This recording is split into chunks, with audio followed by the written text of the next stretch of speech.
Hello bachcho, let's read the question. The question says, if the number of bivalents are 8 in metaphase 1, what shall be the number of chromosomes in daughter cells after meiosis 1 and meiosis 2 respectively?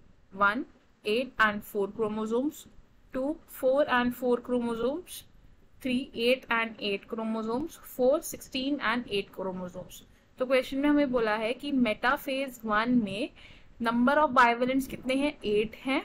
तो meiosis 1 और meiosis 2 की completion के बाद जो daughter cells बनेंगे उनमें कितने number of chromosomes present होंगे? हमारे पास 4 ऑप्शन है, हमें इन 4 ऑप्शन में से करेक्ट ऑप्शन को चूज करना है। तो सबसे पहले क्या करेंगे, हम इस क्वेश्चन का की कॉन्सेप्ट समझेंगे। इस क्वेश्चन में क्या की कॉन्सेप्ट यूज हो रहा है? मियोसिस। मियोसिस क्या होता है? मियोसिस ऐसी सेल डिवीजन प्रोसेस है जिसमें क्या होता है, जो पेरेंट सेल होता है वो डिवाइड करता है इनटू 4 डॉटर सेल्स। अब मियोसिस के 2 मेजर स्टेजेस होते हैं, वो कौन कौन से स्टेजेस हैं? मियोसिस 1 और मियोसिस 2। मियोसिस 1 क्या होता है? Meiosis 1 is reduction division stage. Reduction division stage. Reduction division stage यानी कि मियोसिस 1 में जो प्लॉइडी है वो रिड्यूस हो जाएगी to half. Reduced to half. For example, अगर एक डिप्लॉइड सेल की मियोसिस हुई है तो उसमें 2n से n नंबर ऑफ क्रोमोसोम्स रह जाएंगे आफ्टर मियोसिस 1। और मियोसिस 2 क्या है? मियोसिस 2 है एक equational division. Equational division. Equational division का मतलब क्या है कि जो प्लॉइडी है वो सेम रहेगी। अब अगर मियोसिस 1 के बाद n नंबर ऑफ क्रोमोसोम्स बचे हैं तो मियोसिस 2 में जब भी n number of chromosomes enter होंगे तो मियोसिस 2 के एंड पर भी n नंबर ऑफ क्रोमोसोम्स ही रहेंगे, यानी कि वो सेम रह रहे हैं, कुछ रिड्यूस नहीं हो रहा है मियोसिस 2 के बाद। तो हमें क्या कंडीशन दे रखी है कि मेटाफेज 1 में, मेटाफेज 1 के पास कितने बाइवेलेंट क्रोमोसोम्स अलाइंड है? 8 बाइवेलेंट क्रोमोसोम्स। बाइवेलेंट क्या होता है? बाइवेलेंट यानी कि a pair of synapsed homologous chromosomes. क्या होता है ये?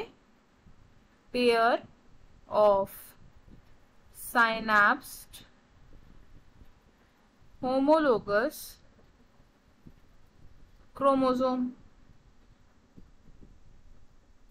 हम क्या लिख रहे हैं कि ये पेयर है।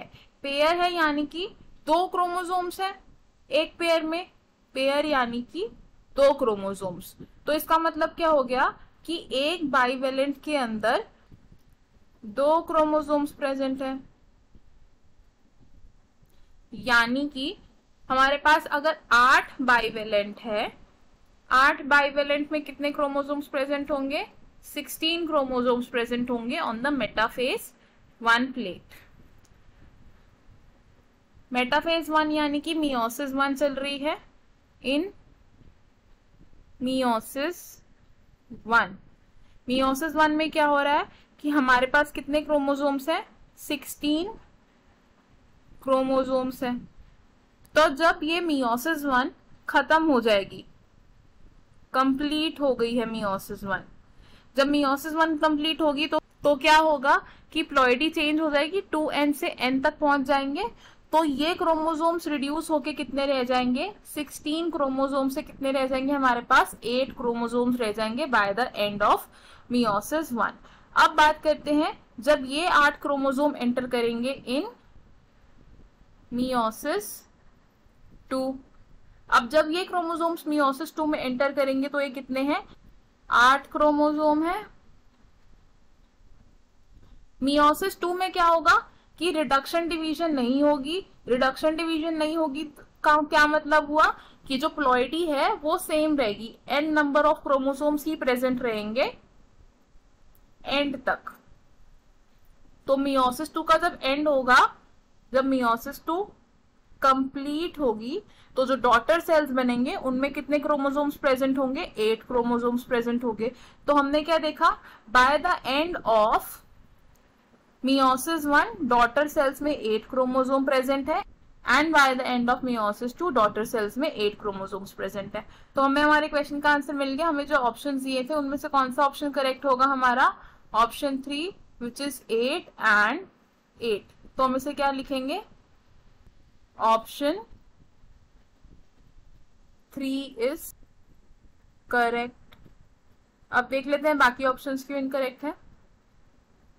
ऑप्शन 1 से 8 एंड 4, तो 8 एंड 4 क्रोमोसोम्स प्रेजेंट नहीं होंगे after meiosis 1 and meiosis 2 in daughter cells, तो इसलिए ऑप्शन रॉन्ग हो जाएगा। ऑप्शन 2 से 4 एंड 4 क्रोमोसोम्स भी प्रेजेंट नहीं होंगे in the daughter cells after meiosis 1 and meiosis 2, तो इसलिए ऑप्शन भी रॉन्ग हो जाएगा।